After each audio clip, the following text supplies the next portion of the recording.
Our next speaker is Mr. Russell Johnson, Bakersfield City Council, Ward 7.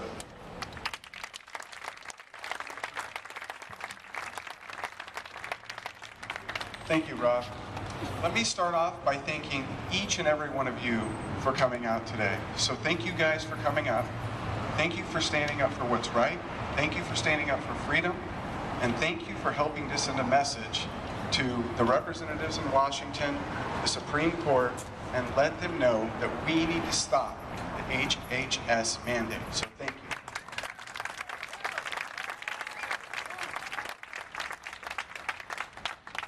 You know, from the dawn of our country's beginning, people flocked here.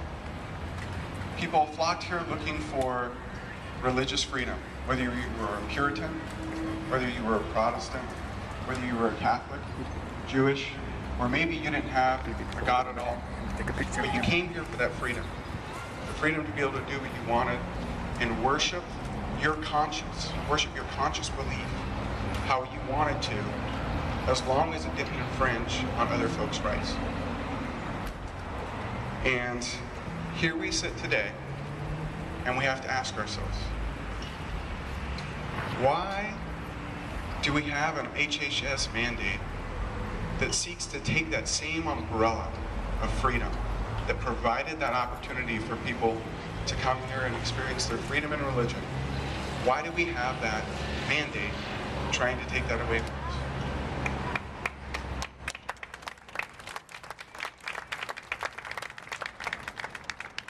us?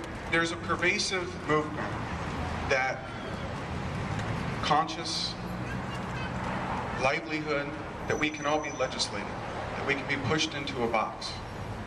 And it's been occurring. And the HHS mandate is just another step in the direction to take that conscious belief and conscious choice that we have to live our own lives and infringe on that. That umbrella of freedom that brought so many folks here, that we enjoy today, that you're here to stand up and say, you're not going to take that umbrella away from us, and you're going to make sure that religious freedom is protected in our country. So when we look at what needs to happen, we look at opt-outs that happen all over the country. You look at the fact that if you're paying into union dues, you can opt out of them going to political causes. Yet, with this HHS mandate, if you own a business and you don't agree with providing the abortion pill, you have to provide it to all your employees. You have to go against your moral conscience of what you believe. If you're a hospital affiliated with a religious belief system, or, as I'm a board member for Right to Life in Kern County, if you're a nonprofit that purports and goes out there and supports the right to life, if you meet the thresholds and you have to comply with the HHS mandate, you have to provide a pill for abortion when you're out there trying to fight it and trying to protect life on a daily basis. Where's the freedom in that? There's no freedom.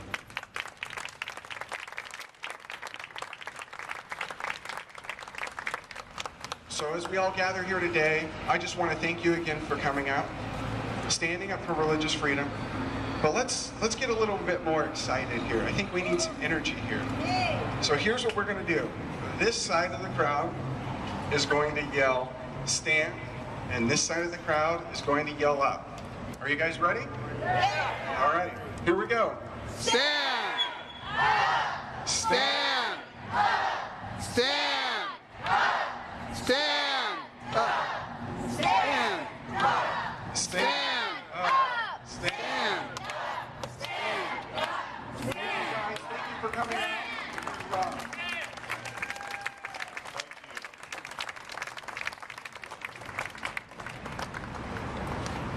Our next guest speaker is Mr. Mike Maggard, Kern County Supervisor, my district, the 3rd District.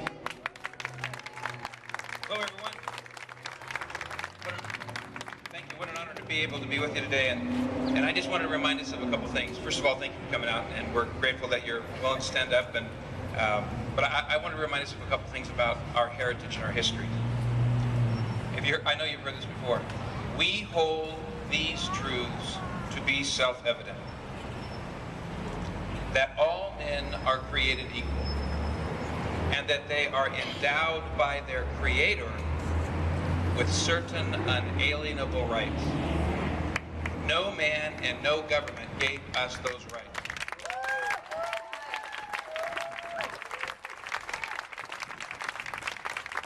God gave us those rights, and we don't have to give them up to any man or government. Amen. I know you've heard this before. Congress shall make no law respecting a religion, or the establishment of religion, or the prohibiting the free exercise thereof.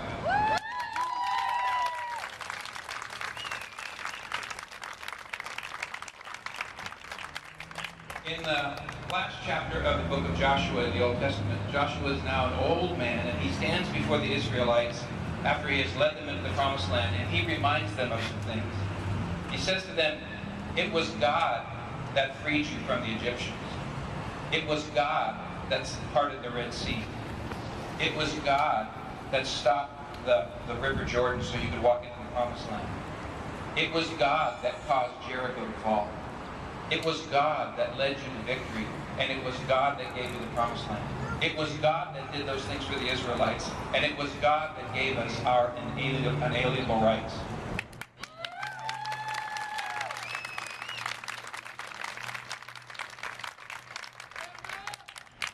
But then Joshua says one more thing to his people. He says, "Choose you this day who you will serve."